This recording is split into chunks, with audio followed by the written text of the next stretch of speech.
Morning, everyone, and thank you for joining the Extended Day Ahead Market Working Group 2 meeting related to transmission commitment and congestion rent allocation. My name is Christina Osborne, representing the ISO Stakeholder Affairs Group. I'll be providing support for the meeting.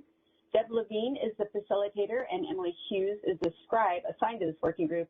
And then Phil Pettengale, who is also logged in as a panelist, is the coordinator of all three of the Edam working groups. Just a couple of meeting reminders.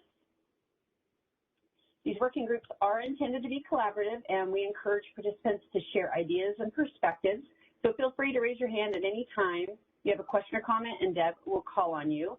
Once the event producer unmutes your line, please remember to state your name and affiliation first. We do record these working group meetings and post the video files out on the corresponding working group web pages, along with the other working group materials. The recordings and any other related transcriptions should not be reprinted without the ISO's permission. And if you're interested in presenting at an upcoming meeting, please submit a request using the inquiry link located on the resources slide at the end of the presentation, and we'll reach out and coordinate the logistics for that meeting. Just keep in mind that we have less than 3 weeks remaining for these working group meetings, so please let us know sooner than later if you would like to present. And let me just go over the agenda. So after my introduction, Deb is going to review the meeting objectives, and then she's going to turn it over to Milos Vasanic from the ISO policy team to talk about CAISO transmission in Edam, and then Deb will close the meeting with upcoming topics. And we also have James Lynn and George Angelides from ISO listed as panelists who are available to help respond to questions. So with that, I'm going to go ahead and turn the meeting over to Deb Levine. All right. Thank you so much, Christina. Appreciate it. Good morning, everyone. Welcome to the Tuesday morning topic of CAISO transmission in Edam is what we're going to be discussing today. And Milos is going to go ahead and in putting together the presentation, we've had some internal discussions and we want to revisit bucket 1 transmission, the firm transmission. And the questions, evolve around the use of existing contract rights. So Milos is going to go ahead and give us that presentation today. We know a number of you have been asking about replying to a set of questions in writing. We're working on those and hope to post those before Thursday. And then depending upon when we post them, we'll let you know when the questions would be due. What we're looking for is to get an informal perspective on the various topics that we have discussed to the extent that we haven't resolved the issues in the discussions that we've had in this working group. So with that, I'd like to turn it over to Milos to talk about the CAISO transmission in Edam. All right, thank you, Deb. Good morning, everybody. Let me see if I can just share my screen. Might be a little bit easier to move through the slides. Shreyas, can you give Milos presenting rights? Yes, he's been made the presenter. Thank you. All right, there we go. Are you able, Deb, can you confirm you can see the slides? Yes, we can. All right. Okay, good morning, everybody, and thanks again for joining us. As these working groups evolve, and I don't think it's necessarily unique to Working Group 2, but we're just going in and tackling more challenging topics here towards the end. So, I hope today we'll have a good discussion. A number of the topics, or a couple of the topics that we'll cover today, think of them as us putting sort of some concepts and ideas for vetting. We do really want to hear from all of you today about some perspectives on these concepts, any kind of variations on them, any additional feedback or any different ideas that you may want to put forward. So these are challenging topics. Both of them that we're going to be covering today are challenging topics. So we really hope that you're going to engage and you can share some of your perspectives, at least initially. We recognize that these are not necessarily formalized perspectives from your organizations, but at least informally at first blush, we want to encourage you to share your ideas, your reactions, any kind of variations again to these concepts that we put forward. And then that's going to really help us think about these more. And if we need to, we can come back to them a bit later if and it's going to also help us shape some of the questions that Deb alluded to that we want to get your feedback on. So with that, let me just note what we're hoping to cover today, and if we don't get through it, we can, I think, continue into the next session. But I want to do another brief recap of the transmission framework for supporting Edam transfers. We've talked about that the last couple of weeks, and I want to just review that framework as we get into these topics, because it's important to understand that framework in the context of the next two topics that we'll be talking about. And that first topic is, I want to do a little bit of a revisit on bucket one transmission, particularly in the context of firm energy contracts that may be utilized for resource efficiency. And then I also want to talk about the big concept of how does the ISO make transmission available to support Edam transfers within the context of this concept of the buckets. Some concepts to consider here as we go through the presentation and through the discussion. Keep in mind, again, the intent here is to maximize the transmission that's available to support Edam transfers. This is really what's going to help us mutually derive the benefits of Edam and of those transfers. One of the key things, again, a key concept to keep in mind that we want to get your feedback on is that treatment of those firm energy contracts that may be utilized for resource efficiency. But the key question is, what's the transmission that's being brought with it to support bucket one transmission under the concept of how we currently define bucket one.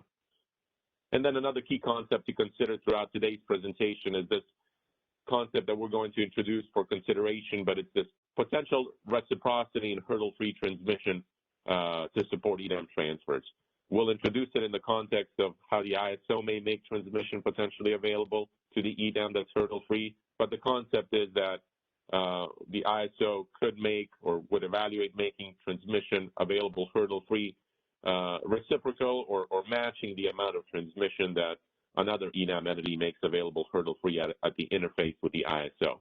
So these are key concepts that we'll introduce today that we really appreciate your thinking on these and perspectives as we go through the different elements.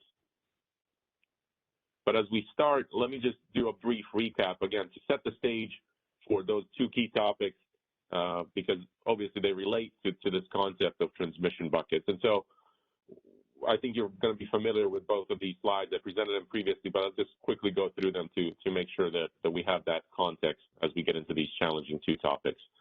The role of transmission across Edam entity interfaces, I think, is an important one that we've been highlighting throughout the last couple of weeks when we've been talking about the concept of transmission buckets. And that's that as we head market, generation is committed in the day ahead and is optimized to derive benefits of that optimization. Absent there being transmission at the transfer points between Edam entities, Edam balancing authority areas, only generation internal to the balancing authority area will be optimized to derive benefits. And that's where I think it's important that transmission at the interfaces between Edam balancing authority areas be made available and be maximized as much as possible to derive greater benefits, mutual benefits of Edam transfers across the Edam footprint between Edam balancing authority areas. As the Edam grows, I think those benefits would grow as well as you have more transfers, more Edam balancing authority areas that are bringing transmission to the table at the transfer interfaces between adjacent balancing authority areas. And a key concept that's been laid out as well in the common design principles, and that I think is consistent with some of the initial work back in 2019, but is that the Edam should look to maximize the transmission that's made available to increase those transfer between balancing authority areas and derive those mutual benefits. I think there's some openness here, day one of the Edam, to consider maybe a more simplified framework and to evolve the framework over time as we gain more experience. But the intent ultimately is to look to maximize through the Edam as much as possible that transmission that's made available across the interfaces to support robust transfers and deriving of those mutual benefits. So in that context, then the framework that we've been talking through is this concept of transmission buckets. And there's three different buckets. Bucket one, transmission, that we'll talk about next and revisiting a little bit in the context of particular firm energy contracts, but bucket one is intended really to support deliver resource sufficiency capacity across Edam balancing authority area interfaces. This is a transmission that an Edam entity brings to the table if they're relying on generation located outside of its system that either wheels through or sources from another Edam balancing authority area. And if so, if they're relying on that generation for the resource sufficiency evaluation, they're bringing in transmission across that interface to support that transfer. And that transmission then can also be optimized in the market to support robust transfers across those areas. Bucket one transmission that's brought to the table would be eligible for congestion rents. And as defined currently, what we've talked about is this being high quality transmission, firm transmission or conditional firm transmission that could be in the context of the open access transmission tariff framework. It could be point-to-point or network integration transmission service. It depends upon, whether somebody is relying on point-to-point transmission to bring in that generation into its system. An Edam entity is relying on point-to-point transmission to bring in that generation that may be located outside to meet resource, or whether it could be a designated network resource that's off system, that's in another balancing authority area, and then they're bringing in that transmission across that interface. To the extent that generation is used in the resource sufficiency evaluation, they're bringing in that transmission to support that transfer, and that transmission then can support more robust Edam transfers between areas. But that's bucket one transmission. I think what we talked about in the context of bucket one in prior presentations is, again, because this is dependent upon generation that an Edam entity relies upon for its resource sufficiency, and it's relied upon generation that's outside of its area, this may not be necessarily a very large bucket of transmission that's brought to the table. It has to be located outside. It's generation that's brought from outside, and it also needs to be crossing across another adjacent Edam balancing authority area to bring transmission at those transfer points between balancing authority areas. But that's where then the other two buckets complement bucket one and are intended really to bring in additional transmission to the table across those transfer points to further support transfers and derive those mutual benefits. Bucket two in that context is, as we've talked about it, is transmission that's voluntarily made available to the market by the transmission rights holder, whether it's a transmission customer of a particular balancing authority area, but they're bringing in that transmission to the table voluntarily. And we've talked about this in prior presentation in the context of elections. A party elects ahead of time to make that transmission available to the Edam for optimization. And if they make that transmission then available to the Edam ahead of time for optimization and in return for congestion rents, they then, can come back and use that transmission in real time, unless that transmission hasn't been optimized by the Edam, by the day-ahead market. And to the extent that transmission is made available voluntarily under bucket two, that transmission and that party is eligible for congestion rents then for use of that transmission. And we've also talked about the scope of bucket two transmission and the quality of that transmission really being firm or conditional firm point-to-point transmission. We also introduced the concept of, for consideration and for evaluation, but we introduced the concept of considering potentially unscheduled point-to-point transmission but being made available in bucket two.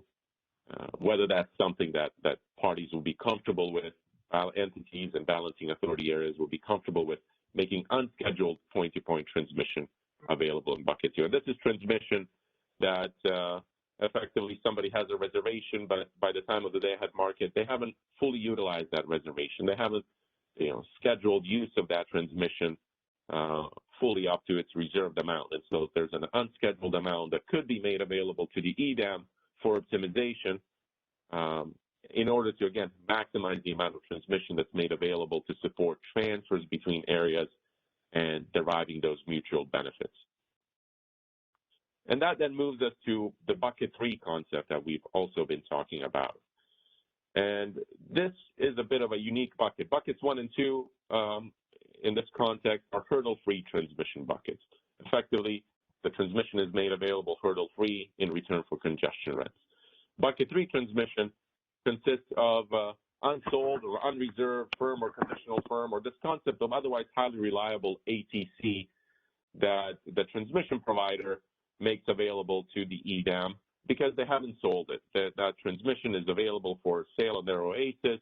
They just haven't sold it at a particular interface, and they can then make that available to the Edam for optimization, but it would be subject to a hurdle rate, the OAT or whatever the current rate for that transmission is. And therefore, in the context of these three buckets, since bucket 1 and 2 are not subject to hurdle rates, those will be exhausted or utilized by the market first before you move on to utilizing the bucket 3 transmission that's subject to the hurdle rate. Now, we also did talk about, when we did the presentation on bucket 3 transmission, I do want to know that a number of parties expressed interest in considering, again, potentially even non-firm ATC being considered in the context of bucket 3, that it could be made available at a hurdle rate if it's unsold non-firm ATC for optimization by the market. I think we need to think through this a bit more. We need to talk through it a bit more, whether we get a chance to do it through the working group or we tee this concept up in the straw proposal for more consideration. But you know, it introduces a new dynamic, which is in the context at least of the old frame of non-firm transmission, and has different implications for transfers that maybe are relying on that non-firm transmission or non-firm ATC. But the initial concept behind these buckets, as you see here at the bottom of the page, the concept was that under the buckets framework, high-quality transmission is being made available to support Edam transfers because entities ultimately rely on these transfers to serve load, and it may lead to, you know, through the day-ahead market commitments and optimization, it may lead to ultimately certain resources being decommitted in favor of those Edam transfers. And so there's an intent to ensure that these transfers are reliable and dependable, and one component of that is ensuring that they're delivered and supported by high-quality transmission. So that's the concept of the bucket framework that we've talked about thus far in the last couple of weeks. What I want to do next, and you know, I don't know, Deb, if we have any questions before we get into the substance, but let me just tee up where we're going to go next to put this into context and perspective. Where I want to go next, the next few slides. Sorry, go ahead. Hold on a second. We understand that we posted the wrong deck for this working group meeting, and we're in the process of posting the correct deck. So for those of you that have a copy of the PTO cost guide, we apologize. We're in the process of taking that down and putting up the deck for the Edam working group too. So sorry to interrupt, Milos. I just wanted to acknowledge that people knew that we are going to pick up. Yeah, no, thank you. Let me just tee up where we're going next, and I think if parties still have questions on any of the background, I think we can pause for some questions. But where we're going to go next, and while we set this context up, is the next few slides are going to talk about more in the context of bucket 1 transmission. We know what it is now and how we've laid it out and how we've discussed it, but there's this concept of firm energy contracts that we talked about in the resource efficiency evaluation discussions in working group 1, that parties rely upon, that and those firm energy contracts, if relied upon the resource to meet the resource efficiency evaluation, parties may not know or likely are not to know, based on all the discussions that we've had in that working group, are likely not to know the transmission path or the quality of that transmission by the time of the day-ahead market run. And so there's an incongruence here with the bucket 1 concept, that if you're relying on something for resource efficiency, you're bringing in transmission with it by the time of the day-ahead market that can be optimized. And so I want to talk through that particular incongruence, recognizing that these firm energy contracts are very important for the West, both in California as well as across the West, for meeting resource efficiency. And I'll provide some of that context, but that's where we're going next, is revisiting this concept of bucket 1 in the context of these firm energy contracts that are highly reliable and parties depend upon, but it may lack some of these concepts, may lack the transmission knowledge by the time of the day-ahead market run, and see how we can work through that in the context of how bucket 1 is defined today. And then after that, having laid out this concept of the bucket, we'll get into how could the ISO make that transmission available consistent with the concepts in these buckets, both hurdle-free transmission and transmission subject to a hurdle rate? How could we make that transmission available to optimize Edam transfers in light of some of the differences between how transmission is made available and how transmission works on the ISO today compared to how it works under the OATH frameworks? Those are the two topics that we'll frame up next. And that's why I wanted to just walk through the recap a little bit to help us have that context as we get into these challenging issues.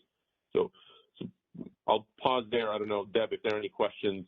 If not, I can jump straight into the first issue. We have one question from Dan Williams. Operator, if you could open up his line. Sure. As a reminder, you'll hear a beep tone once your line is unmuted. After that, please proceed. Your line has been unmuted. Hey, Milos. Good morning. Dan Williams from Customized Energy Solutions. Thank you for that grounding and the review. That was helpful just to circle back on these topics. I had something come up yesterday in the Working Group 1 discussion that I figured was good just to get on the table since it has a transmission component to it.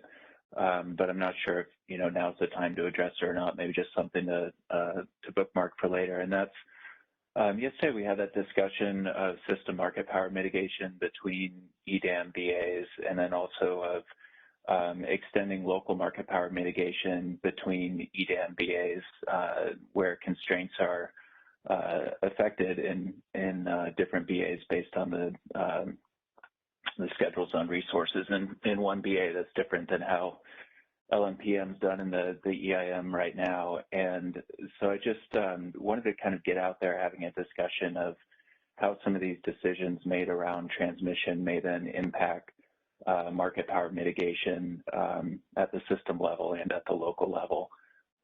So just to put that out there, and maybe we can follow up on it down the road. Good. Thank you, Dan. I appreciate it. I'll note that down, and we'll make sure that we find a way to discuss that.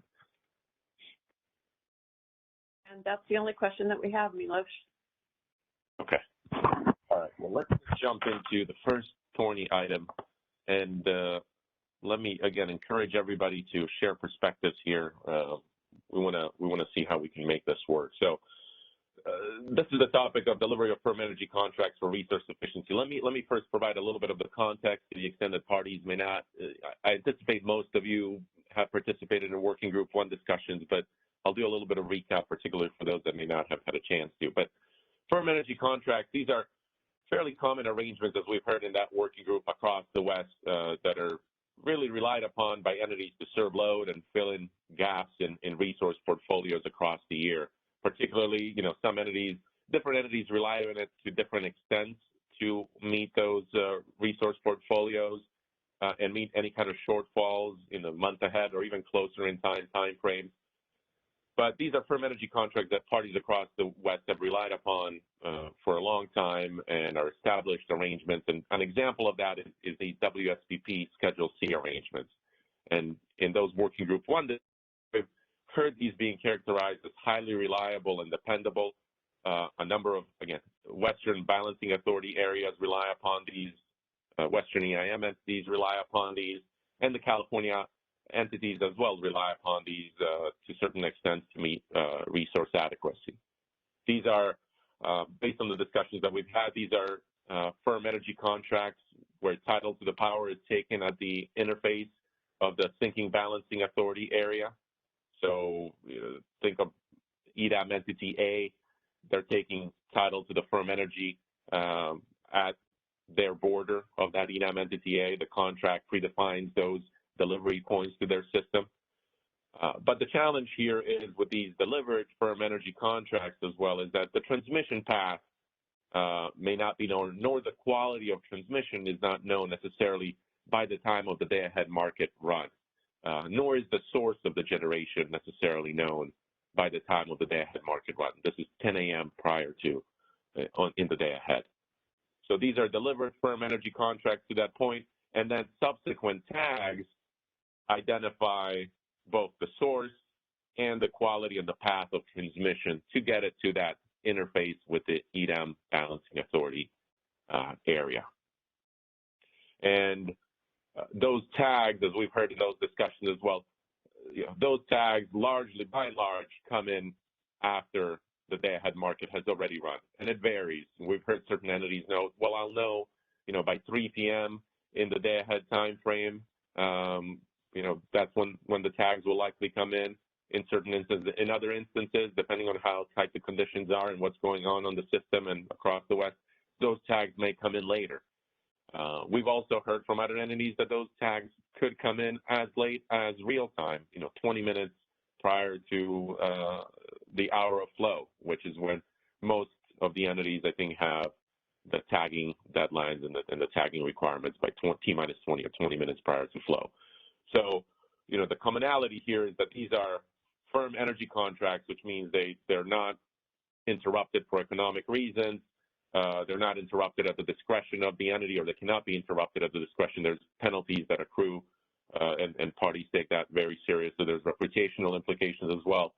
But the commonality here is the title to that power, usually, or what we heard is, by and large, the contracts define the point of delivery. So the point of delivery to their system is known. That's where usually title to the power is taken. And then the transmission quality and the path and the source, that's all known after the day-ahead market is run. That's all known at, ranging from 3 p.m. in the day-ahead all the way to T-minus 20 in the real-time time frame. So that's the context that we're working on here with. And these firm energy contracts, parties would expect to be able to continue to rely upon these to meet resource sufficiency needs. They enter into those contracts. Those are, largely fixed megawatt contracts, and they need to be able to rely upon these to meet resource sufficiency, particularly in summer months and some other situations. And so where the challenge arises that is in the context of how we've defined bucket one. And the current construct and scope of bucket one, firm energy contracts, or what bucket one requires is that if you're going to be using generation to meet resource sufficiency, you're also bringing with it transmission across the Edam area transfer points to the extent that ultimately the generation is moving through an adjacent Edam area. You're bringing in transmission with it at that interface, and that's bucket one transmission that can then be optimized by the market. But as I've explained in that prior slide, the challenge here with these firm energy contracts that are fairly common across the West and relied upon and parties deem highly reliable, the challenge with them is that transmission path, the quality may not really be known by the time of the day-ahead market run. So there may not be a particular reservation in place or transmission rights that they can bring in as bucket one transmission by the time of the day ahead. These are largely delivered products to that delivery point, and that transmission is known and the quality is known later after the day-ahead market run and sometime before real time. And so our question here really is, and how do we address this challenge? And recognizing that parties rely upon these contracts across the West, recognizing that the California also relies upon these, California LSCs rely upon these types of arrangements for resource adequacy.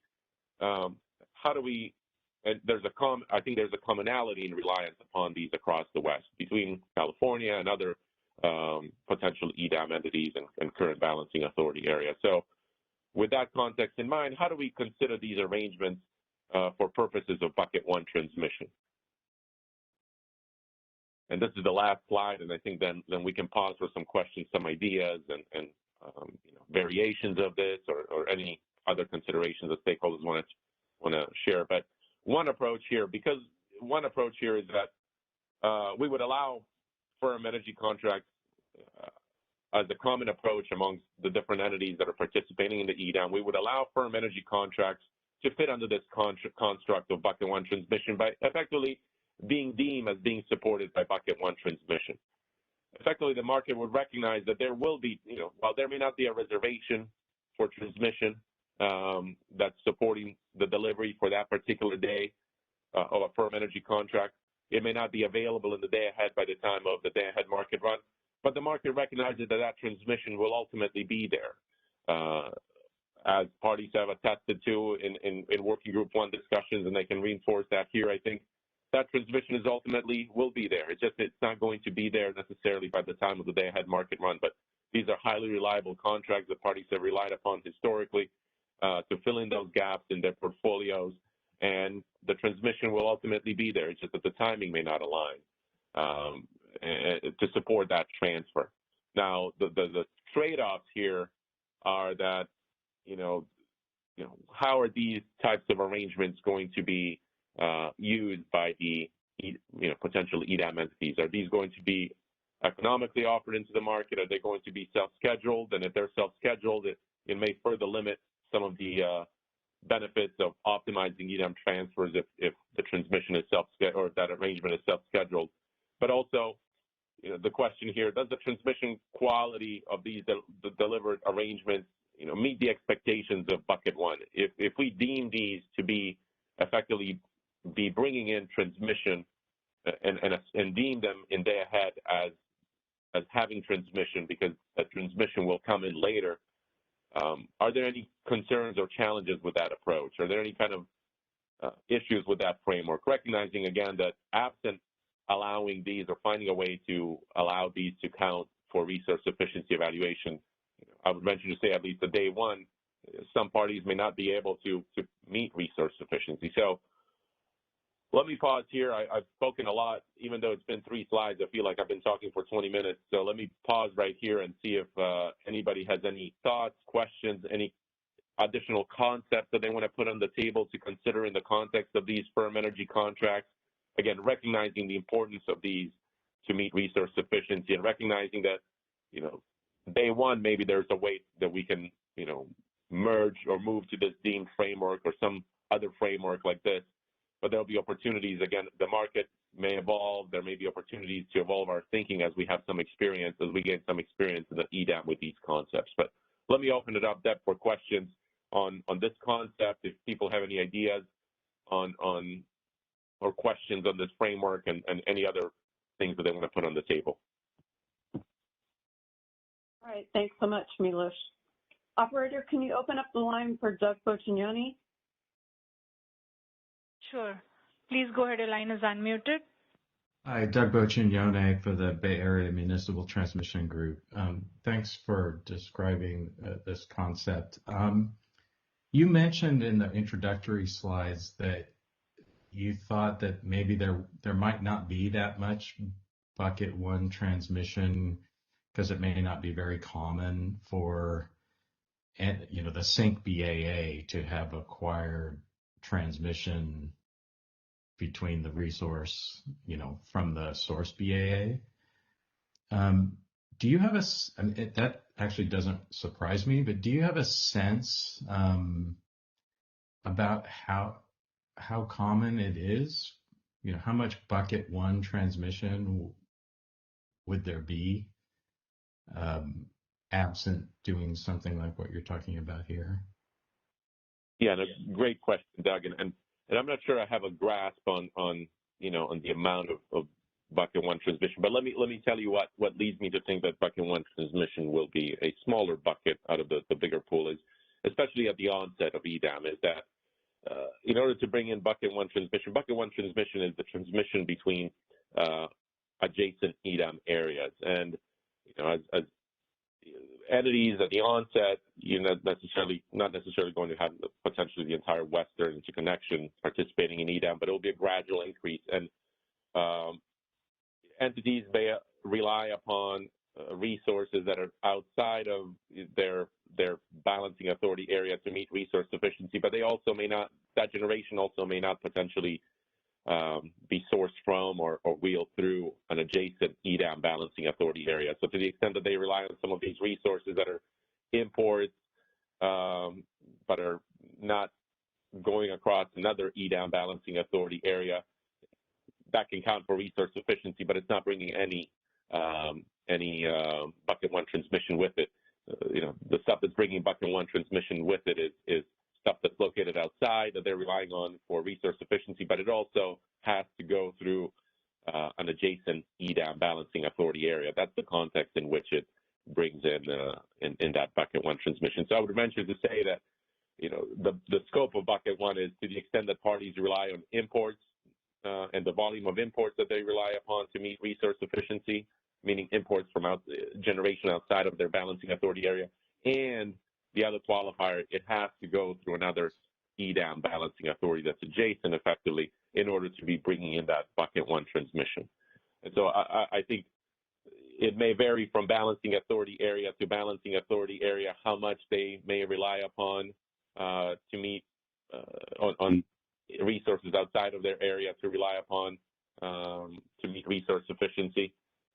But I would venture to say again that it has to meet those two qualifiers, that it has to be outside and it has to go through another Edam BA before that's adjacent to it before any bucket one transmission is brought with it. So that kind of lowers the pool, and I think entities to a certain extent, to different extents depend upon those imports to serve loads. So that by itself is a smaller pool. But maybe that's a good question to pose to the wider audience as well of Western EIM entities, if they feel comfortable kind of qualifying or giving some initial impressions of how much bucket one transmission do they envision bringing to the table based upon how much they may rely upon, resources outside of their area to meet resource efficiency. That may be something, a good question to ask more broadly. I don't know, Deb, if that's a possibility. I would think that would be important to get a sense of, what we're talking about here in terms of quantity. And it seems to me that this is linked to this concept that the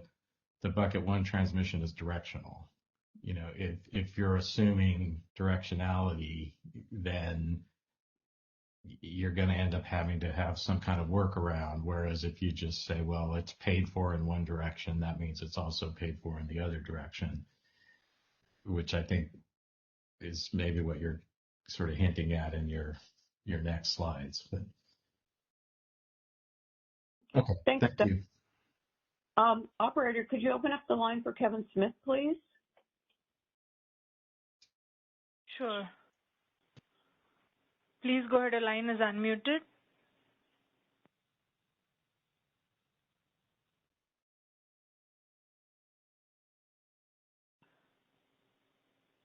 Please unmute the device from your end and proceed with your question. Your line has been unmuted. Okay, it wasn't unmuted, so thank you. Kevin Smith, Bank. Actually, I just wanted to kind of raise another issue, Milos, which when we're talking about Schedule C or even, imports coming into a BA and being relied on for resource efficiency, I just wanted to raise, and this will come up in the RS group, but just the export issue from CAISO, because, you obviously can't reserve transmission for that export. And so in that case, again, we have a mechanism of a supporting resource. So there's a tie to a resource that's not encumbered for RA. It's a non-RA capacity resource that's been paid for by the exporting EDAM entity or the exporting BA as a capacity resource, and they would be self-scheduling that export in support of their RS obligation. But, I just wanted to point that out because there is no ability to reserve in the sense of an export coming out of the CAISO. The reservation process or firming process is made through the tariff requirements for a supporting resource or a non-RA resource.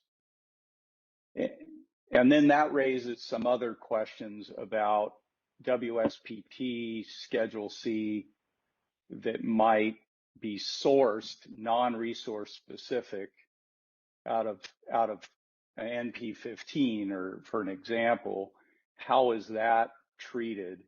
I think we need to have that discussion because right now the firmness is attributable to the fact that we have a firming resource in effect, although they're not physically linked. But I don't want to get too much into those weeds, but I just wanted to note that. No, appreciate it. Appreciate the comment, Kevin, and particularly the comment that, there may be some exceptions that we may need to think, some limitations here while it's firm energy contracts that are delivered to a firm delivery point on the system. What I think you're alluding to is just closing some additional loops to potentially avoid some gaming or some unreliability aspects of it. Yeah, I mean, I think that there's and that, I guess that gets to the question: is that particular mechanism going to need to exist in Edam? I mean, I've always been under the impression it would, because it's an RS showing, and it's it's how you would establish that you do have effectively a backed resource with a firm delivery potential, because it's on same par as internal CAISO demand with that supporting resource. But it does raise other questions that need to be addressed on, WSPP and other things that are sourced out of the CAISO BA versus, Bonneville or some other BA. Yeah, no, appreciate that point. And I think, you're making the distinction of these WSPPs sourced from the ISO through the market to the extent that parties plan on doing that, and maybe some consideration of that, and whether it's through an attestation or some other way, finding a way to limit some of the potential concerns or gaming associated with these. Yeah, and we don't have a problem with contract demonstration. I mean, we enter into long-term agreements. These things are millions of dollars a year to pay for capacity. So, is there value in that, in continuing going into Edam or not? My suspicion is that there is, but I do think we need to parse that through, particularly when we talk about where sources are coming from. Where is the resource actually coming from? And of course, these don't become major significant issues till you get into a scarcity problem, which we had before, and that's when all these issues start to become relevant.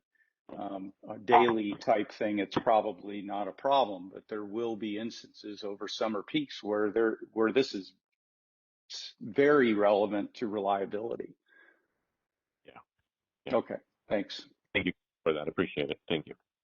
And just a quick question. Do you know percentage-wise how much of your generation that you would use for RSE you get out of the CAISO BA?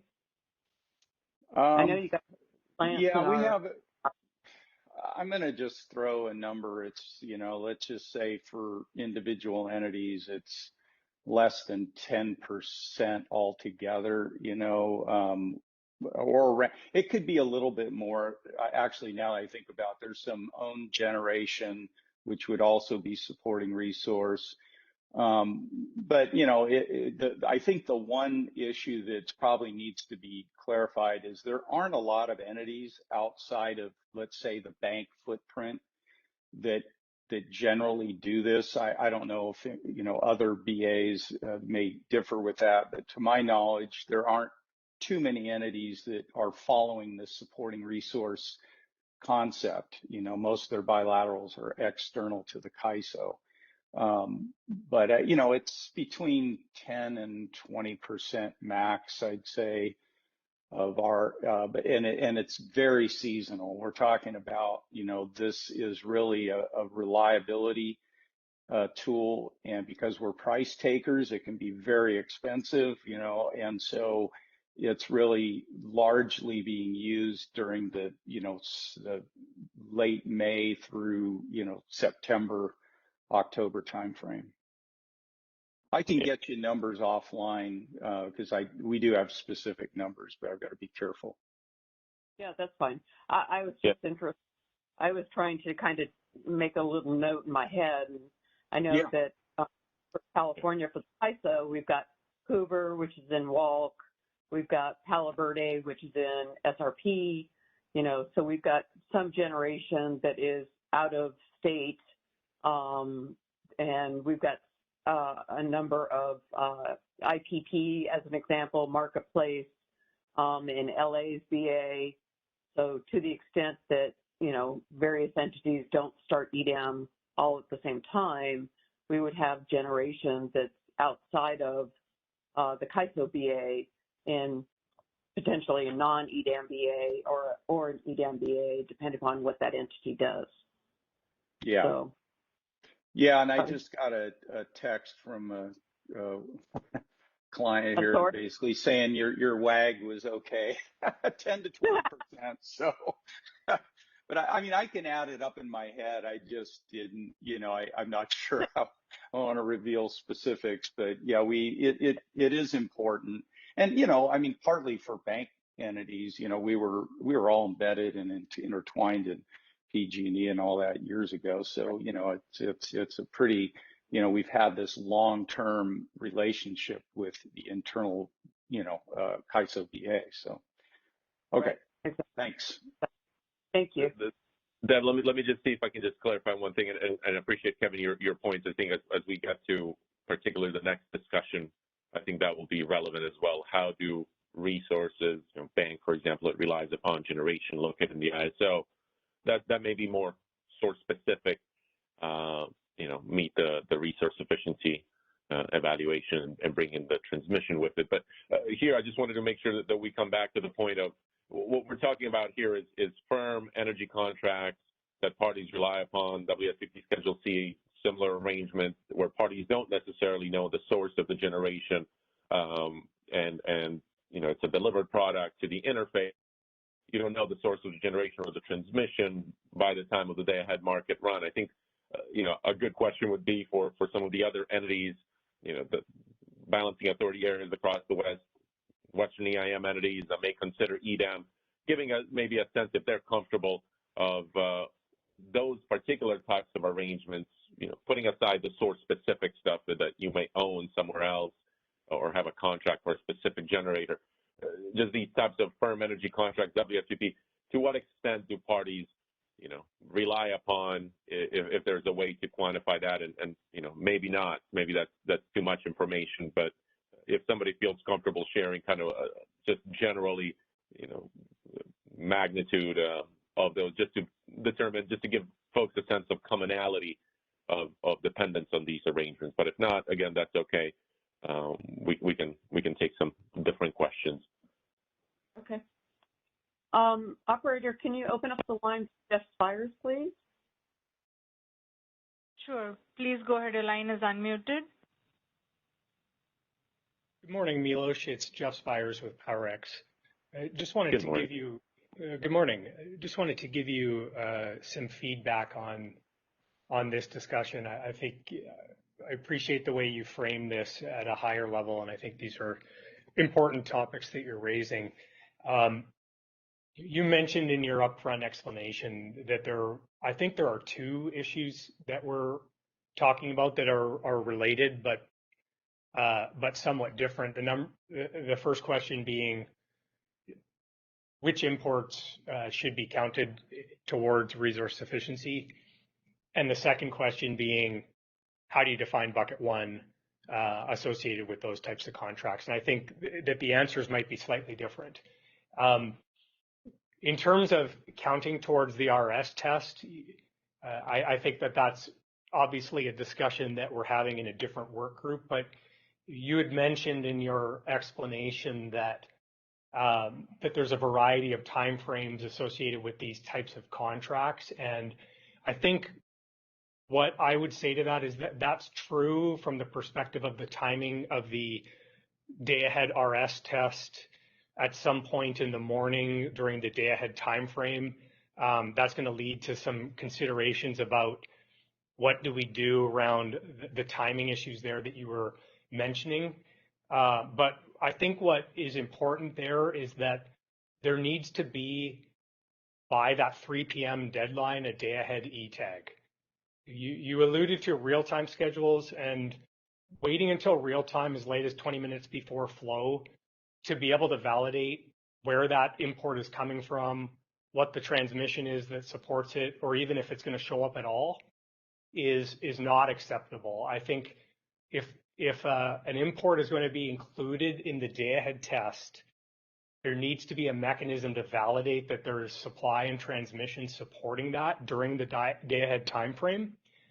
And so perhaps one approach would be to say, A day-ahead ETAG has to be submitted by 3 p.m. That's still, of course, after the resource sufficiency test. So there might be some consequences for not showing up. For example, increasing the uncertainty requirement for that entity for some period of time.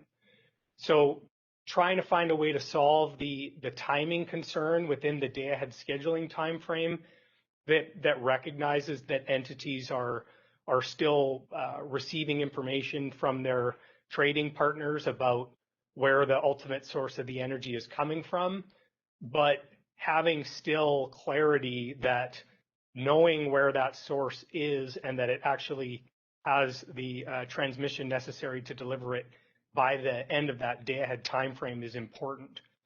And the only other thing I would add is an import that can't meet that criteria and can't be identified until real time would be able to count towards the real-time test in EIM, but not on a day-ahead basis. So that's number one. On the second topic on bucket one, I mentioned this on a previous call that I think bucket one needs 2 subcategories, and I think that this is another good reason for that, which is to say there may be transmission that is being used to meet load in a particular BA and used to meet the resource sufficiency needs of that BA, but it's not available to be optimized by Edam. And that might be that either the resource or the transmission contract isn't something that entity is seeking to make available for optimization, but it could be, as you're mentioning here, that they don't have the information about the contract to be confident that it is reliable or something that can be optimized. And so I think having 2 subcategories of bucket one that recognizes that entities need to be able to communicate to the CAISO which transmission contracts they have that they feel comfortable making available to the market is important and would be a way to address some of these challenges. So those are my comments on those 2 categories. No, appreciate it. Thank you, Jeff, for that. Let me pull the thread a little bit on that last topic and just make sure I understand how that would work. So, because there may be something there on this.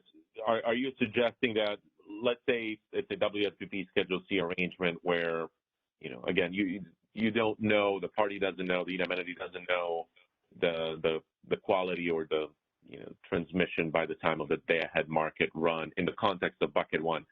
Are you suggesting effectively that in those instances, the party could decide, or for some reason that they don't want to make it available for optimization? Are you suggesting that maybe that's effectuated through self-scheduling? Is that what you're envisioning, that effectively that contract could be self-scheduled, and then if it's self-scheduled, that transmission that it brings with it, it's not necessarily optimized, whatever the transmission is, that whenever it shows up? Is that how you're thinking about it? That's probably a little bit more precise than what I was thinking. If I sort of use the EIM as an example, the BA has the ability to communicate the size of the transfer capability associated with an ETSR. And so I imagine that there would be a similar mechanism where the BAA or the TSP or the responsible entity would have an ability to consolidate the contracts that they have that they're willing to make available for optimization, and that they're comfortable doing so, and that they could communicate that to the CAISO so that the CAISO would know the amount of bucket one available transmission for optimization. And I think that type of ability to make that to communicate that information in some fashion is what's important. But I'm probably going too far to really say exactly how that should be accomplished. No, appreciate it. No, and sorry to put you on the spot. No, that we've been thinking about as well. I think that's kind of in this context, it's just the mechanics. I think it's the mechanics that we'll have to work through. But let us think about that. I think the concept overall being that if a party is relying on I think what you're getting at is 500 megawatts of import or generation that either moves through or goes across the transfer point with an Edam balancing authority area, that you have some way of, that Edam entity has some way of indicating that only a portion of that, that's all bucket one transfers, but only portion of that could be optimized as bucket one transmission, because, either it's some kind of a special arrangement that it's a must take generation, or it's what I think you're alluding to here is that it may be this type of arrangement that may not yet have that transmission by this time frame to be optimized within the context of bucket one. I think I understand. Does that kind of capture it at a high level? Yes, and there may be other reasons, but I think that having that functionality addresses a number of reasons why that transmission may not be available for optimization, and allows the entity to communicate that effectively. Okay. No, I appreciate that. Thank you for that, Jeff. And another question maybe that could be posed to some of the other entities if they want to share some of their feedback is, would based upon the structure of these arrangements, I think certain parties have noted that these are maybe take or pay contracts, or there may be other requirements in there that are placed on the buyer. Do parties envision, ultimately, economically offering these types of arrangements into the market so that, if there's a more efficient way of serving load, that generation or that firm energy contract is not necessarily dispatched or committed? Is there any feedback from stakeholders on that perspective as well? Okay. We have a number of people in line, Milos. Operator, open up the phone for Jeff Nelson, please. Sure. Please go ahead. Your line is unmuted. Hi, good morning. Thanks for taking the call. So Milos, what's the current rule on the ISO where when someone's done a transaction in the day ahead that they need to get the tags into the ISO? What's the current rule you mean? Today? Today. Yeah, there's not a tagging requirement. I think the tags all have to be due by, I think, T-minus 40 for the transmission component, and then T-minus 20 to supplement the energy profile. Right. So just from California's perspective, we have a lot of resource adequacy that's on the ties, and it has all sorts of rules that it has to, bid and flow or bid at zero or less. But there's not tagging requirements like PowerX was suggesting that you have to have tags in by 3 o'clock. So whatever rule we do and some of the principles we set up needs to respect our resource adequacy program and its participation in RSE. So however we do this, we need to count our RA imports that are part of our showings in the RSE test. So that would disqualify any sort of proposal that we have to do some flavor of day ahead tagging in order for those to count in the RSE. Thanks. Thank you. Operator, could you open the line for Stuart Kelly? Sure. Please go ahead. Your line is unmuted. Thanks, Deb. Milos, I respect what Jeff's saying and also what both Jeffs are saying in terms of you've got the RA showing as well as trying to get the tagging by 3 p.m. and that may not jive with what the RA rules are.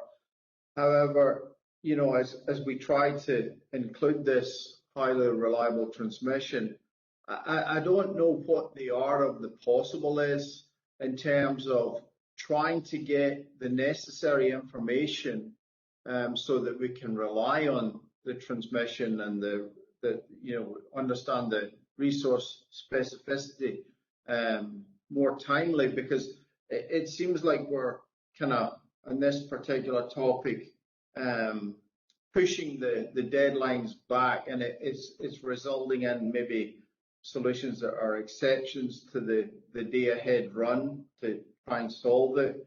I don't think what we're looking at really works under stress system conditions, and that's when it's really going to be important. So I don't know what the art of the possible is in getting the information more timely, be it rules within ISO or be it tagging. Could you maybe opine on what the limitations and the barriers are around some of these contracts? I'm not that familiar with the WSPP stuff.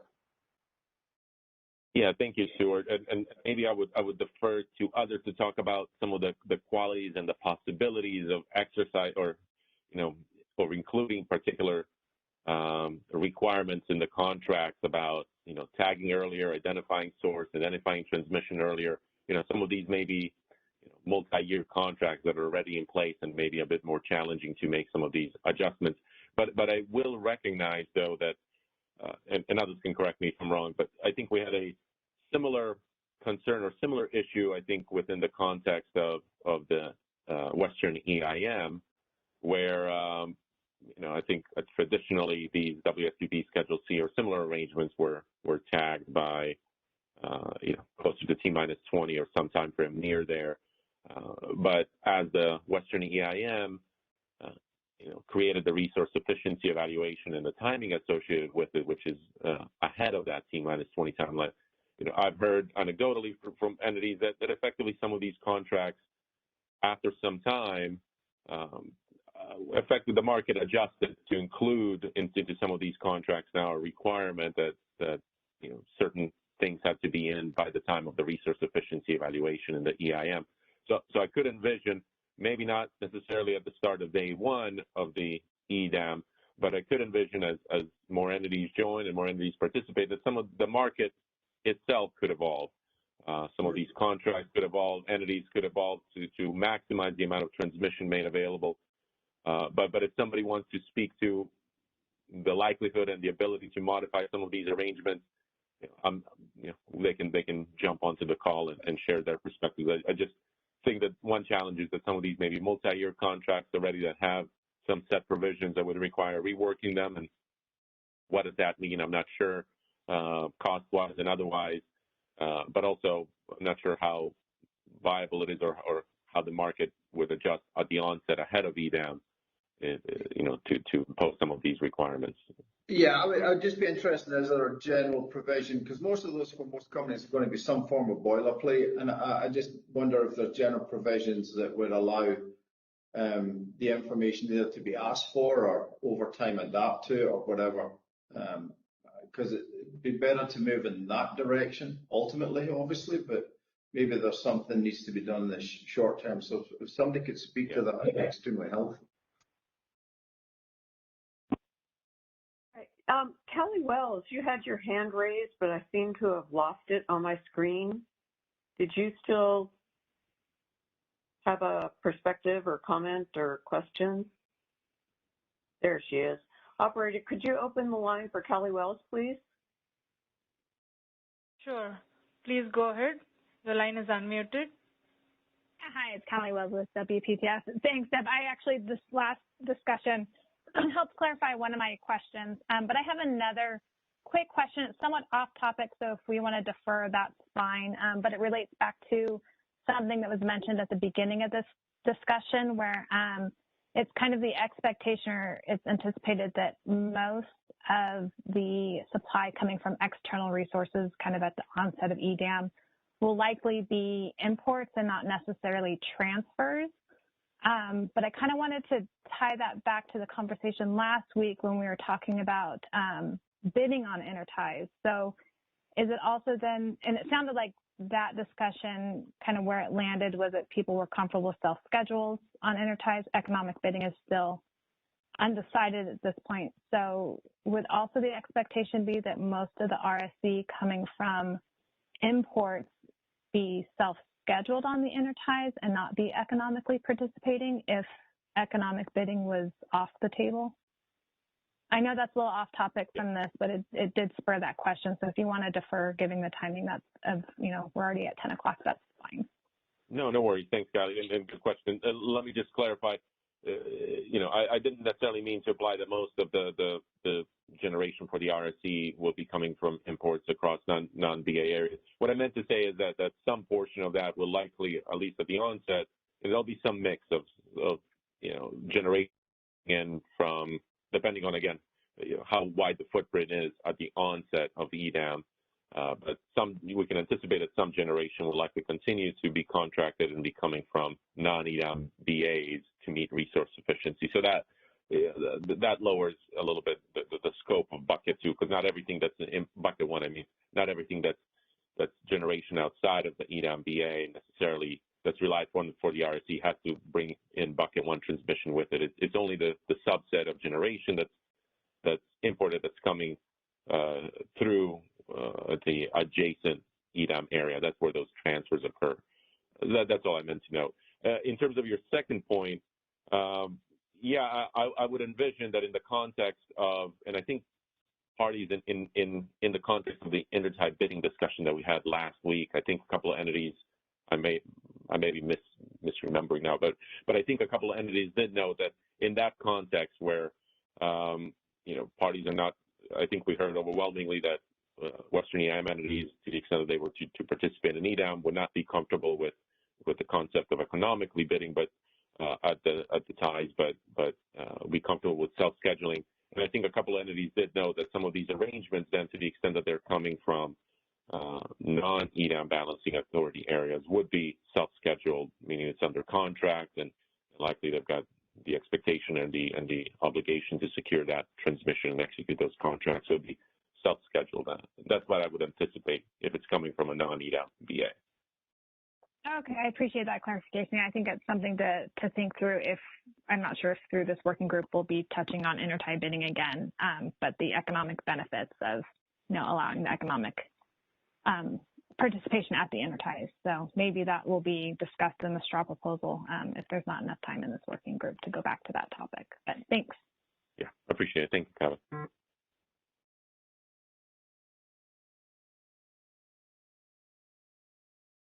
Deb, how's it looking? Do we have any more questions lined up? Helps if I'm not talking to myself on mute. Operator, could you open up the line for Steve Greenleaf, please? Sure. Please go ahead. Your line is unmuted. Yeah, thanks, Deb and Milos. Steve Greenleaf, Brookfield. Just 2 quick points. I agree with Jeff Spires in part just on the different flavors of bucket 1.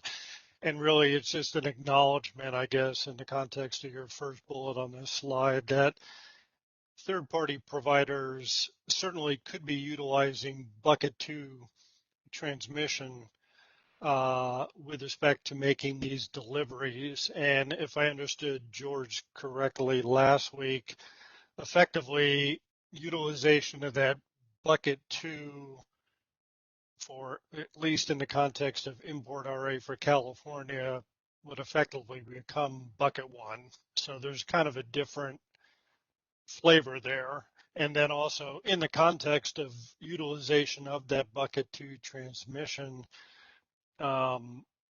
as quote unquote an existing right, it would be labeled with an ETC and effectively self-scheduled. So when you're looking at the totality of bucket 1, it's not like,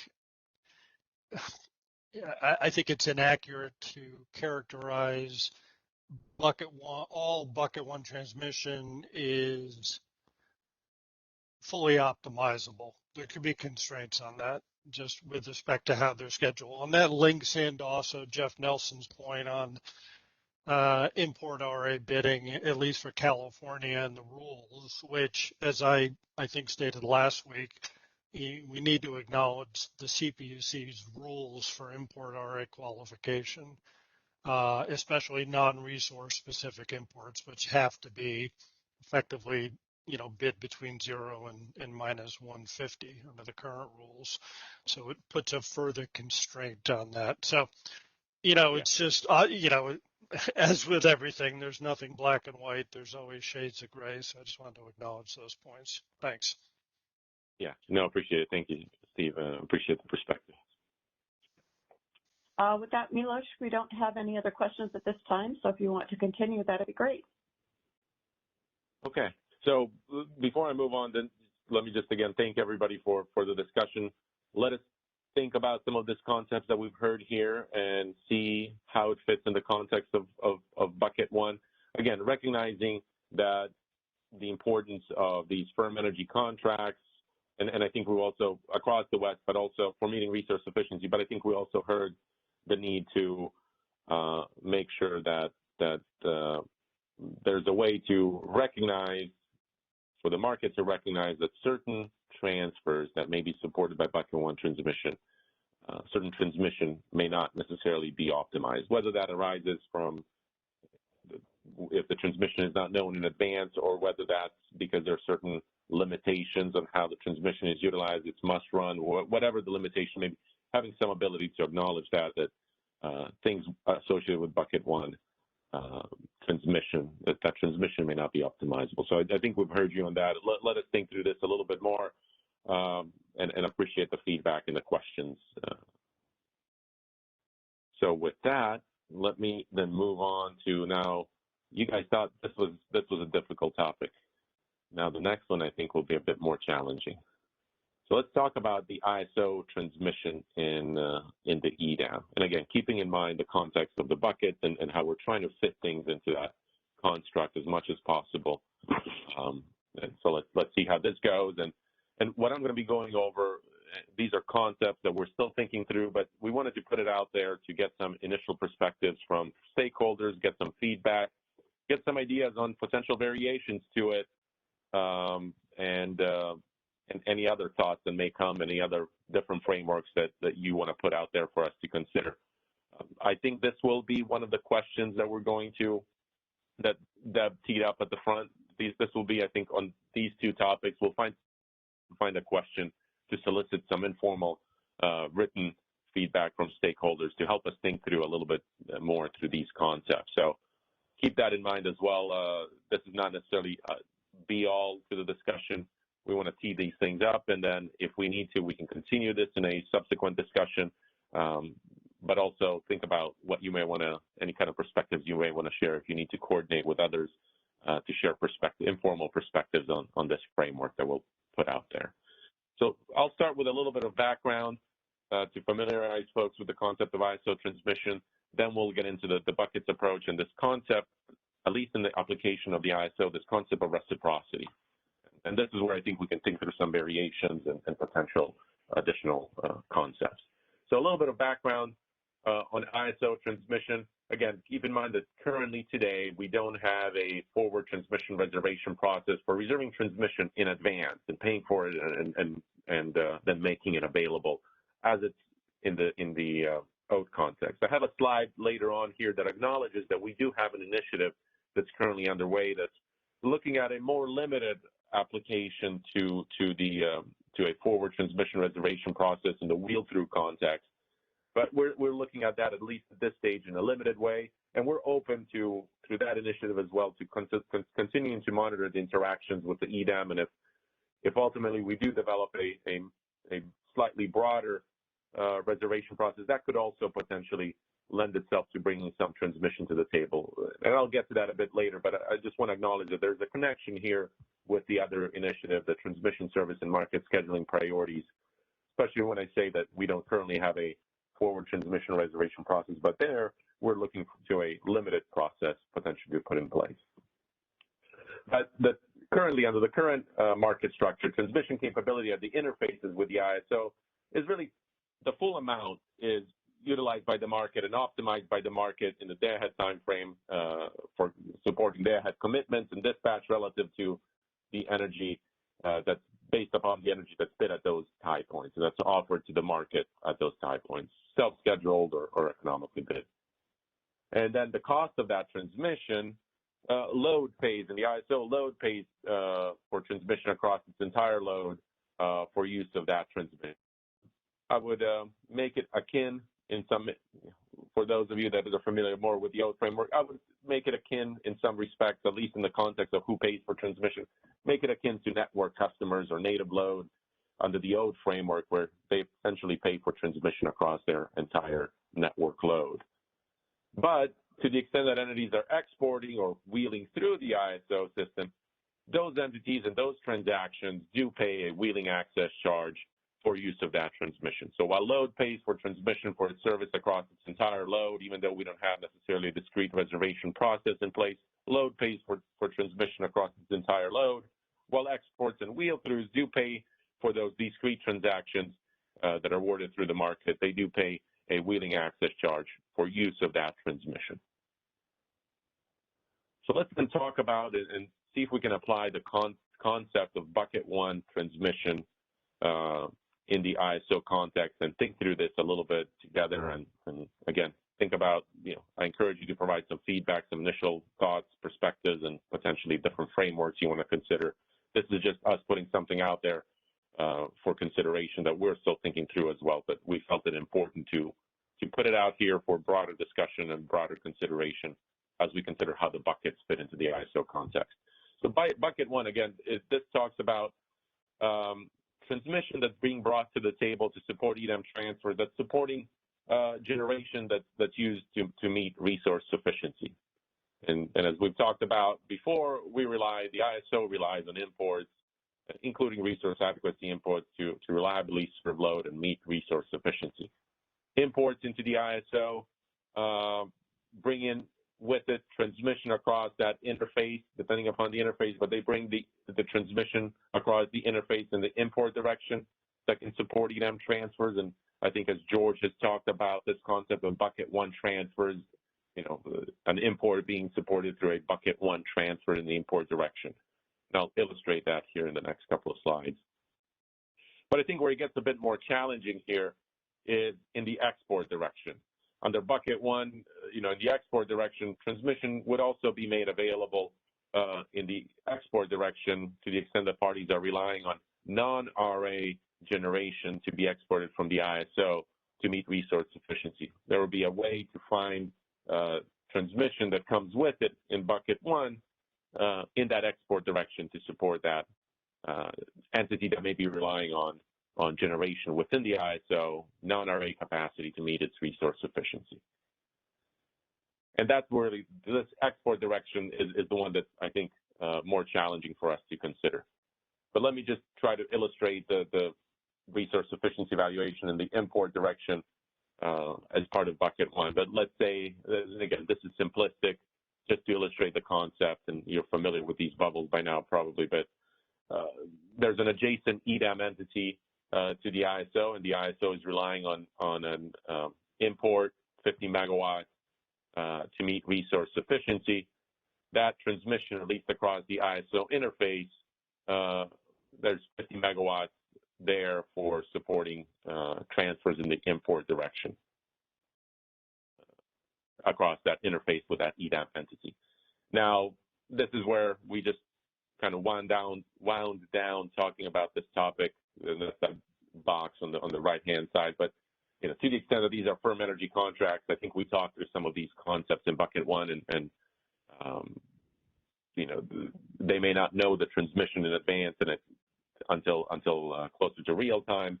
Those are the challenges that we talked about, just a handful of slides that we'll need to keep in mind here as well in the context of an import. But this is all intended to just illustrate that in the import direction across the ISO system, at least, this would be bringing 50 megawatts with it. And to the extent that this is quality, bucket one quality transmission, let's say it's a pseudo-tied resource that has already, the quality of transmission in the bucket one, that would also be bringing in, transmission across this path here, supporting transmission at the transfer point, bucket one transmission. Where it gets more challenging is in this export direction, and I'll pause for questions after this next slide. Actually, after slide 17, where I'll illustrate it, but this is all just teeing it up. An entity may rely on generation from the ISO, from a particular generator that's non-RA capacity that they may have contracted with, to export it from the ISO effectively to meet its resource sufficiency. So Edam entity A here is looking to meet its resource sufficiency with non-RA capacity that needs to be in the ISO.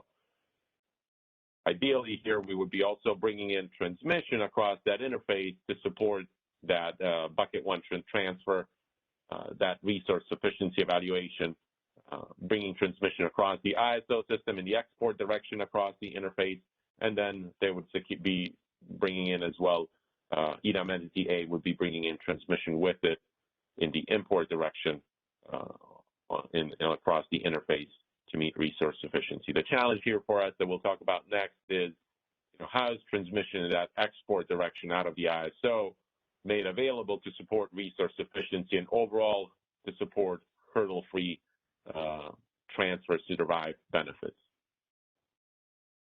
So here we go. Okay.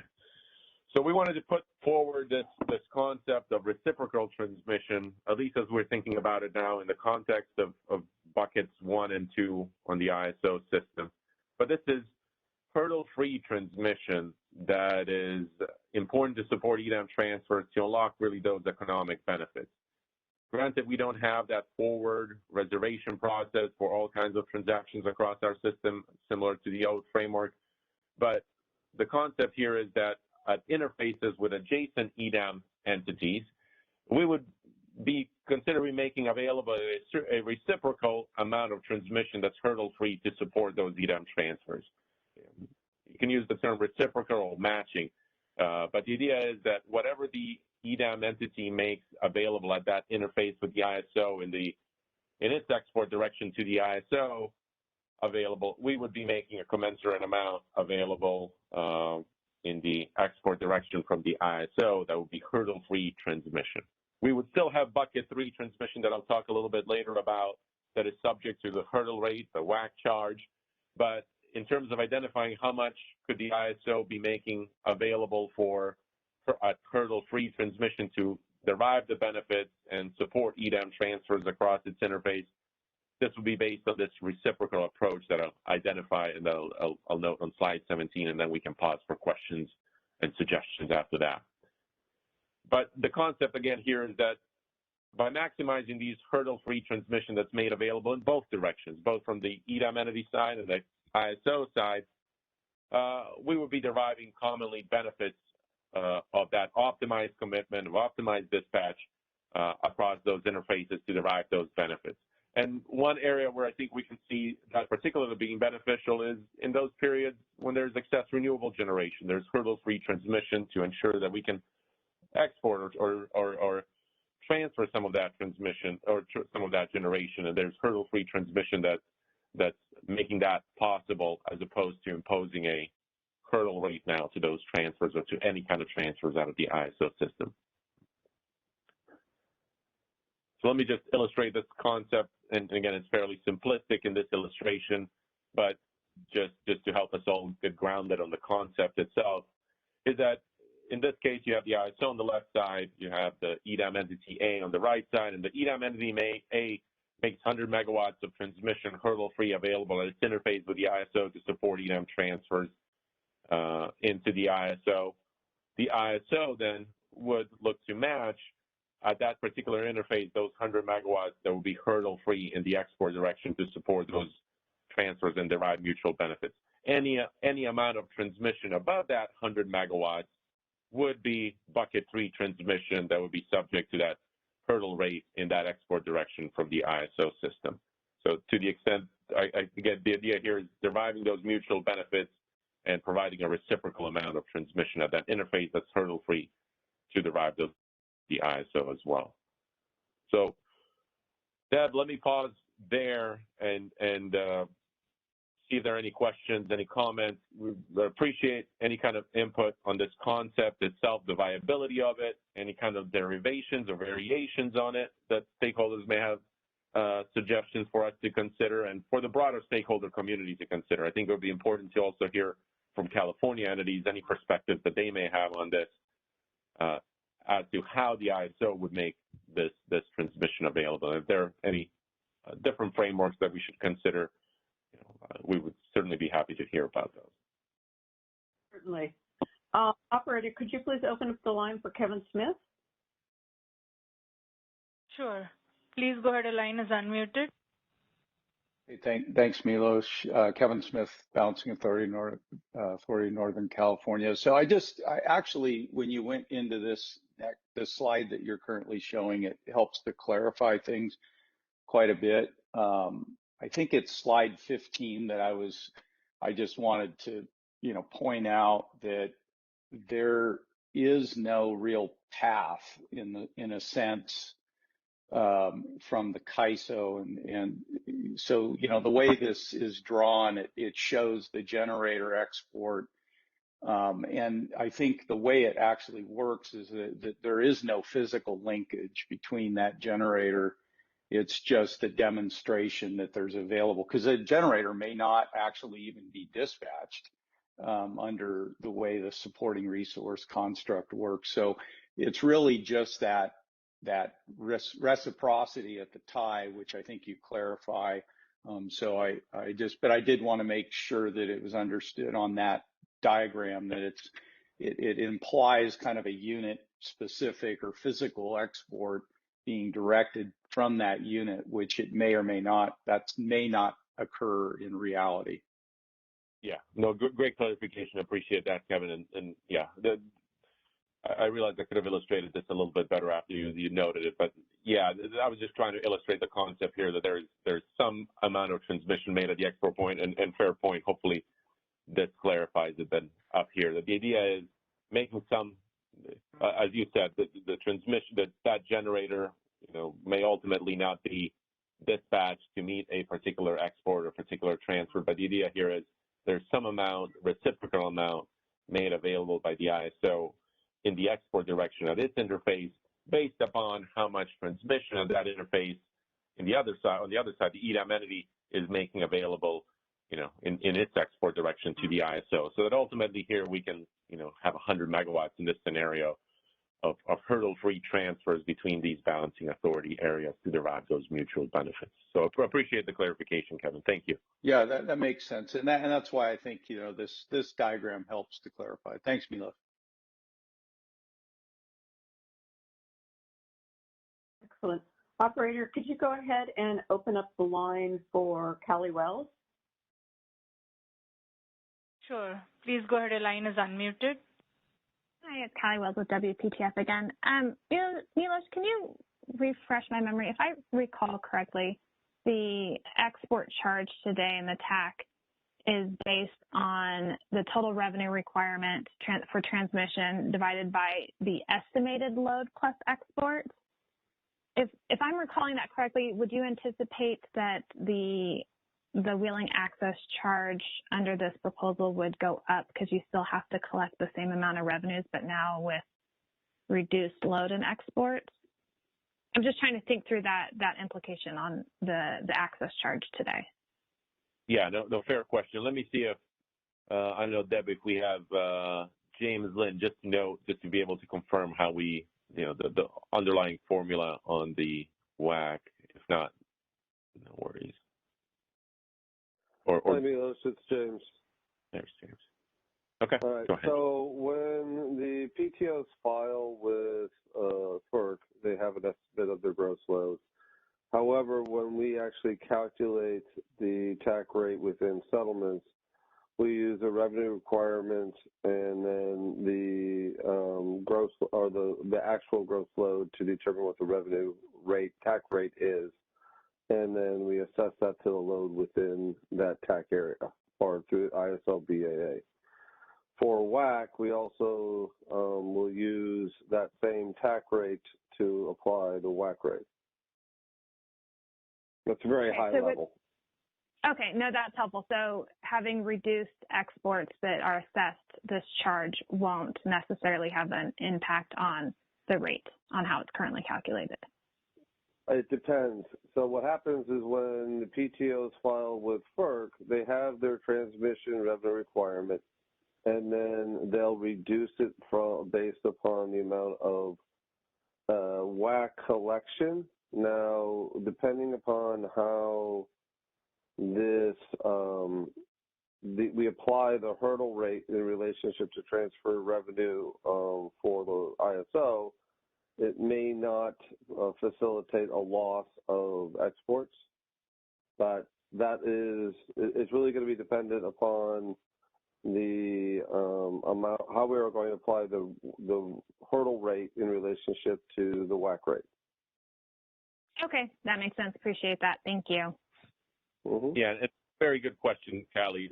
We'll go back as well, and I think ultimately, I'll note that if we go down this path, I envision us doing some kind of an assessment and a study, and based upon different scenarios, further on how much transmission is made available across different interfaces, and derive comparison to the benefits and those WACC implications. So very good question. Appreciate it, Callie. Operator, could you open up the line for Jeff Nelson, please? Sure. Please go ahead. Your line is unmuted. Good morning. Just in general, I think the reciprocity, if we can find something reasonable, is something worth exploring. A question that's not really on the slides: would reciprocity apply to, let's just say, Edam entity A transferring to Edam entity B, where they would make bucket 3 transmission available without a hurdle rate based on reciprocity between two NBAAs? Yeah, thank you, Jeff. Thanks for that question. I think that's the next logical question here. The Edam entities would be making hurdle-free transmission available through the concept of buckets 1 and 2, particularly within 2, where the parties would effectively be making reservation holders would be making transmission available in return for congestion rent. But whether there would be any additional hurdle-free transmission made available that's bucket 3 currently, I think that's a fair question to pose, and maybe we can pull on that thread a little bit with some of the Western EIM entities, if they're comfortable at least opining at a high level whether there's any openness to a concept of reciprocity between Edam entity areas themselves, between, as Jeff noted, Edam entity A and Edam entity B, making some additional bucket 3 transmission that may be currently in their context, making that available hurdle-free in this concept of reciprocity to, again, derive additional mutual benefits. I don't know if that's, I think there's still a place for hurdle transmission at a hurdle rate, but would there be some openness to making some additional transmission available that's currently bucket 3 hurdle-free to increase that reciprocity between Edam entity areas? And maybe that's a question that we can pose and see if there's some openness to that. I'm not sure, Deb, if there's other questions in the queue, but I'd be curious in having some discussion with stakeholders on that concept. Reciprocity, this concept of reciprocity, putting outside now of this context of CAISO and Edam entity A, but between 2 Edam entity areas that are not CAISO. Yeah, so sort of like, just so people can sort of get the thing that I have in my mind that no one can see. If there was a third bubble to the right that was Edam entity B, and Edam entity A was basically releasing 200 megawatts into B, and B was currently releasing 150 megawatts into A. So there's sort of a mismatch where entity A is releasing 200, but entity B is only releasing 150. But if entity B had another, I don't know, let's just say 80 megawatts of bucket 3 transmission that was flowing into entity A, would they then release an extra 50 of that bucket 3, and they'd still have 30 megawatts that would stay in bucket 3 that would have a hurdle rate? Maybe that's too complicated, but that's sort of the. No, I got it, Jeff. Essentially, you're saying it's the one entity makes, between buckets 1 and 2, one entity makes 100 megawatts available from entity A to entity B. The other one makes 80 available just from bucket 1 and 2. Would entity B be willing to make an additional 20 reciprocal available that maybe currently bucket 3 make an additional 20 available that's hurdle free under this concept of reciprocity? If they had that much excess bucket 3. Yeah. No, that's a fair question to pose. I don't know, Deb, if there's some opportunity to leverage that. I'm not sure if there are other questions, but it would be great to come back to this point and see if there's some openness to this, if there's merit to this concept outside of this CAISO context. Yes, we have more people in the queue. Operator, could you open up the line for Kelly Wells, please? Sure, please go ahead. Your line is unmuted. Apologies, I forgot to lower my hand for my last question. No problem, Callie. Operator, can you open up the line for Dan Williams? Sure, please go ahead. Your line is unmuted. Dan Williams from Customized Energy Solutions. So just a few thoughts, responses here. First is just your back and forth with Callie around the kind of crediting of the TAC export fee revenues against future years. Just a note that is very consistent with how things work in an owed context for entities that are under formula rates and the collection of revenues that end up getting credited back in future years. So that impact on the CAISO, I think, would be mirrored on the impact that maybe other entities in the EDAM might feel as they see changes to the revenues that they're getting from certain kind of variable sales. But of course, there are others on this call who are more of an expert on that than I am. The other thing, though, is that just this concept of kind of removing the TAC export fee, just to keep in mind, I mean, that's been on the table for years, going back to mid-2010s as a way to increase intertie liquidity. And that also with that was kind of a discussion of the exposure to uplift that intertie exports have as well. But most of that discussion was in the context of economy energy exports. So, kind of generally maybe not resource sufficiency type of exports if we're using that, but I think still just the concept and discussion was very similar in previous years. And the last thing I wanted to mention is just circling all the way back to the EDAM benefits assessment, the feasibility assessment that was done back in 2019. One of the largest drivers of benefits in the EDAM, especially in the high renewables CEC case, was being able to expand the CAISO exports up considerably above what's modeled as available in the EIM right now, getting up as high as 14,000 megawatts as an export case. So I just kind of wanted to put that out there because it's maybe a fear of missing the forest for the trees here, that if EDAM doesn't figure out a way to have a significant amount of exports coming out of California, that does undercut a large amount of at least the studied benefits equation that kind of kicked us off in this whole process. Yeah, no, appreciate that. Thank you, Dan. And that's partly why we're trying to explore, what is the hurdle-free transmission that the ISO is bringing to recognizing that, again, increases those benefits compared to everything, being bucket 3 transmission. So that's a fair point. Appreciate the comment. Operator, could you open up the line for Steve Greenleaf? Sure, please go ahead. Your line is unmuted. Yeah, thanks, Deb and Milos. 2 quick points. One, on slide 16, Milos, just, I guess, number one, confirmation that, and I know you're kind of floating a concept out here, but on bucket 2 transmission, just kind of confirmation, it's not a settled issue yet on compensation. I know the CAISO is kind of the starting place is compensation for bucket 2 is congestion rent, and there seems to be momentum there, at least from a number of entities, but just confirmation, it's not a settled issue yet on the confirmation. And I'm not exact, and maybe I'm just a little slow here, but I don't know what it means, bucket 2 transmission and reciprocity.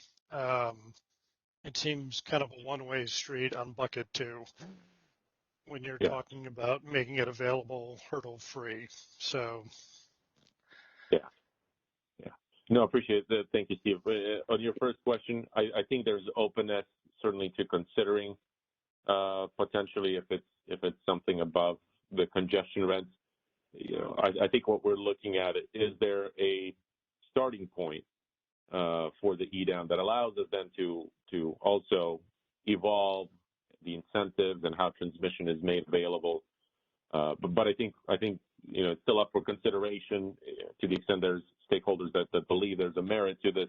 I think we can still continue looking at, particularly because we're still early in the stakeholder process. We'll be coming out with a straw proposal. There'll be multiple iterations of the straw proposal, before we get to a final decision. But I think throughout the process, I think there's openness to considering, is there some different compensation that can be considered for bucket 2 if it is going to bring more to the table.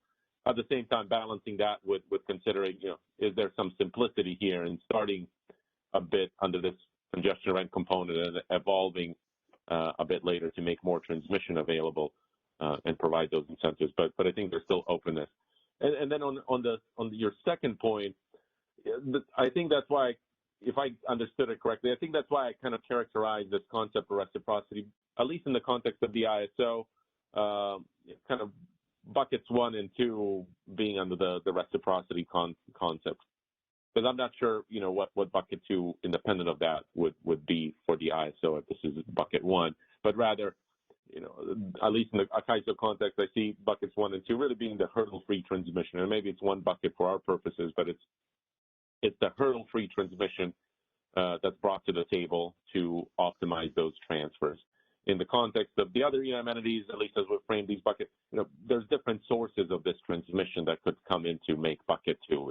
It's the transmission rights holders that are making that available. They can elect to make it available, or we've introduced this concept as well of unscheduled transmission. But ultimately, that's all kind of bucket 2 transmission that's hurdle-free, that's made available in return for congestion rent. So in the CAISO context, I'm seeing this concept of reciprocity independent, at least at this stage, independent of buckets 1 and 2, but it's hurdle-free transmission that the ISO is bringing to the table, and then you have the hurdle transmission, which is bucket 3. I don't know if that helped clarify it a bit. Yeah, I mean, I agree with you. In the context of the CAISO, I think you're not really looking at necessarily this bucket 1 and 2 distinction, although that may not be completely true with respect to ETC rights or whatnot. But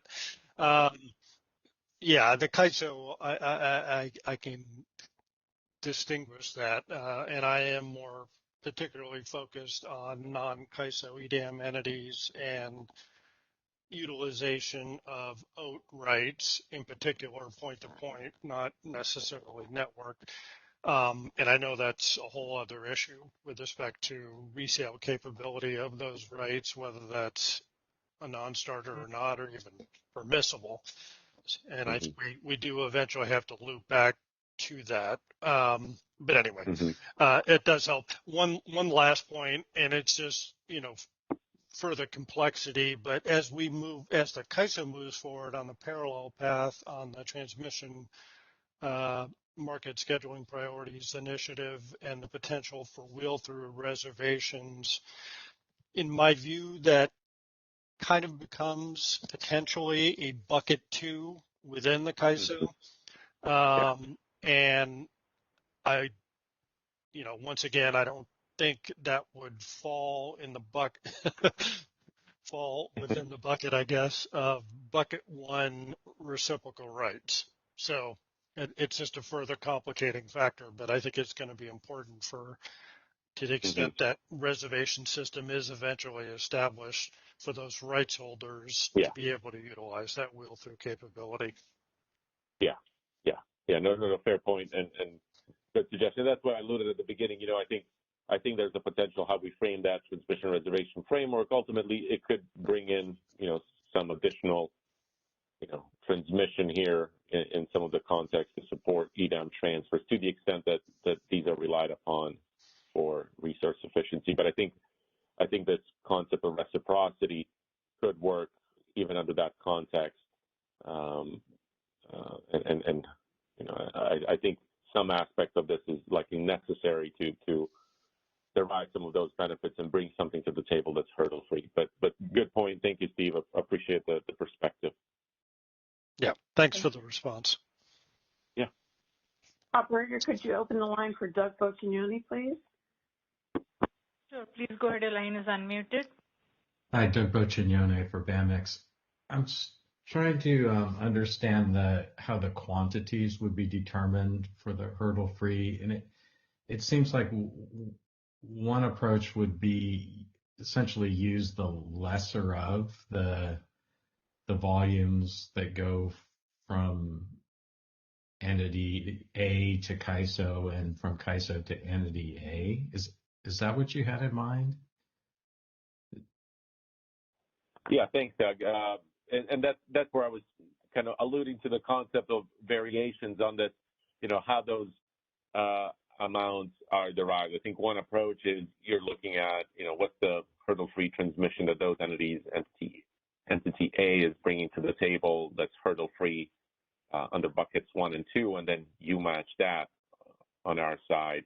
But yeah, I would envision here, if we're talking about this interface, I would envision that it's whatever they're bringing on this particular interface with the ISO that the ISO would match. Once you get here, I don't know if you were referring to this particular interface.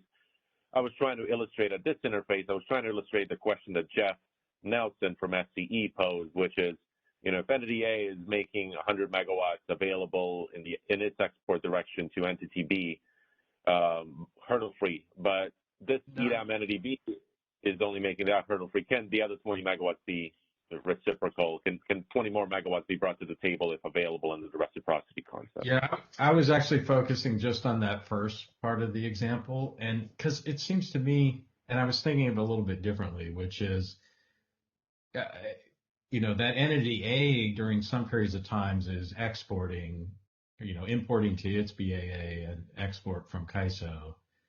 I say export, an Edam transfer from CAISO, and you could look at the maximum amount of those exports from CAISO to that entity and vice versa, and then it's the minimum of those two things, which is I think a little different from what you described. What you described to me looks like if a CAISO entity procures resources from the entity A, and that results in transfers to CAISO, or bucket 1 transmission from CAISO, then CAISO is going to also provide transmission the other way, which to me seems a little strange, because presumably if that resource was procured, like what we were talking about earlier, like a WSPP Schedule C, embedded in the cost of that purchase, presumably, is the cost of the transmission to get it to the border. So CAISO would pay for the transmission on entity A's system, and in exchange for doing that, CAISO is going to give free transmission in the opposite direction. That conceptually doesn't make any sense to me. But I think I could think of other ways that could justify doing something like that, but that doesn't seem supportable. Yeah, we're open, Doug, to other concepts, other ideas in terms of how to revive this amount of reciprocal transmission. I was in, one concept or more straightforward, at least to illustrate the reciprocity here. Again, there could be different ways of how do you, what are you basing that amount that you're ultimately matching to provide reciprocity? But I think, to the extent, in this simplistic example, to the extent that their entities have transmission for different purposes, that they may hold, consider here also bucket 2 transmission. And entities may have transmission reservation rights that sync at this interface. Could be pseudo-tied resources that are being delivered, could be dynamically scheduled, could be other source-specific generation that under contract has to be delivered, to this particular tie point with transmission reserved in advance.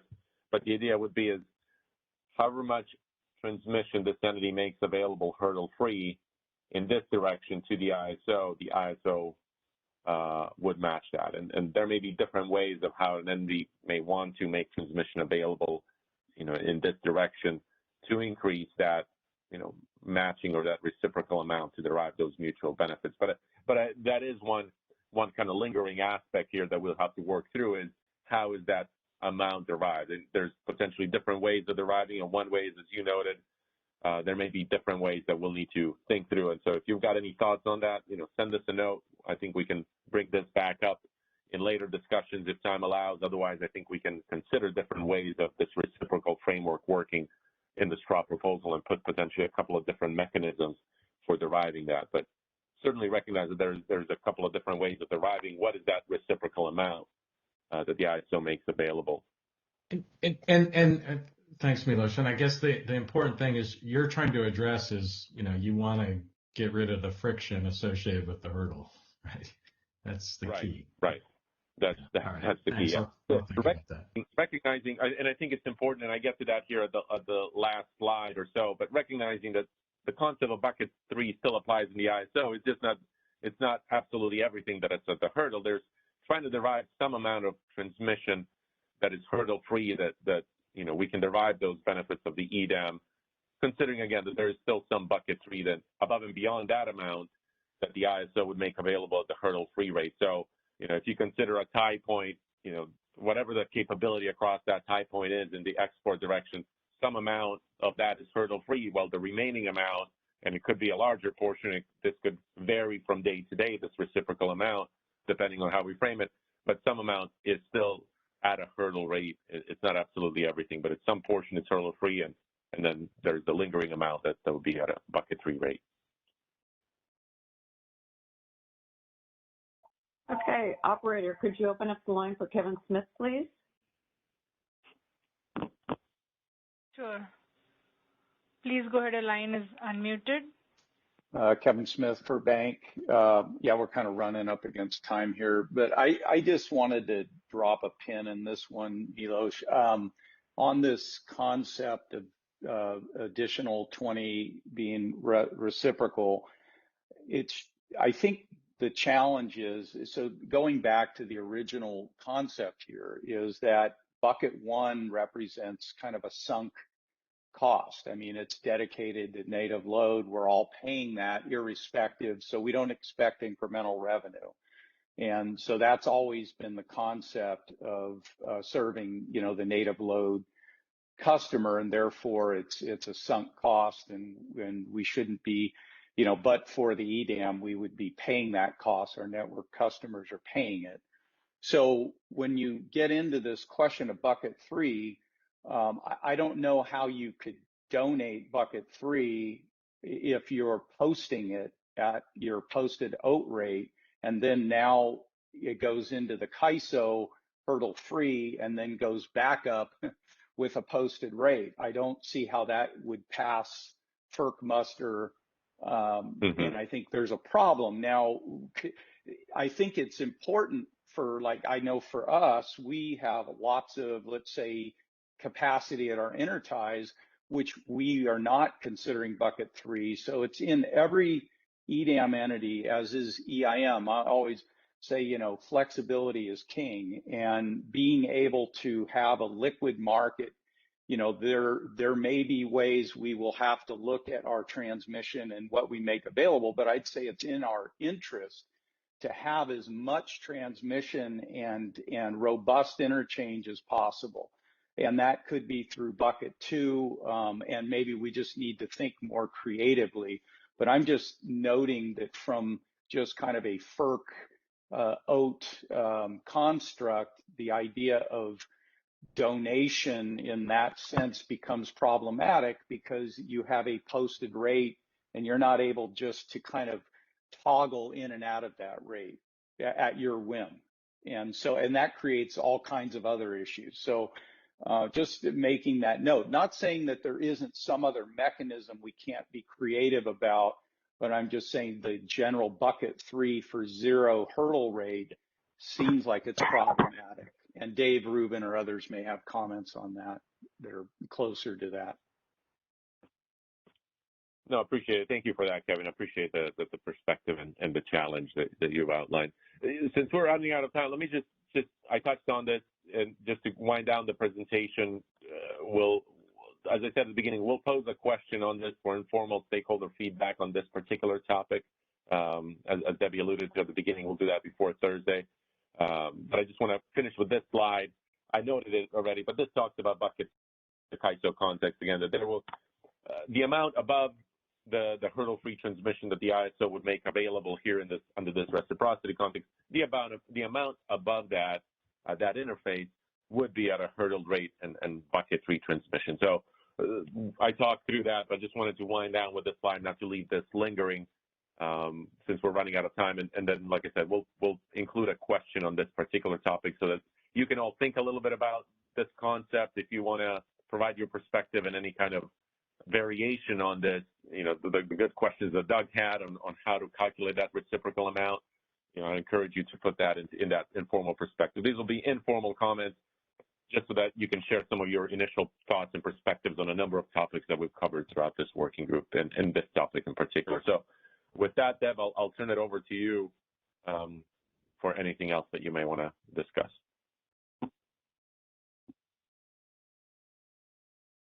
And you may be on mute. Thank you. There's a question from Chris Devon. Could we open up Chris's line real quick? We got 2 minutes left. Sure, please go ahead, your line. Sure, yes. Please go ahead, your line is unmuted. Hey, this is Chris Devon with Customized Energy Solutions. Can you hear me all right? Yes, we can.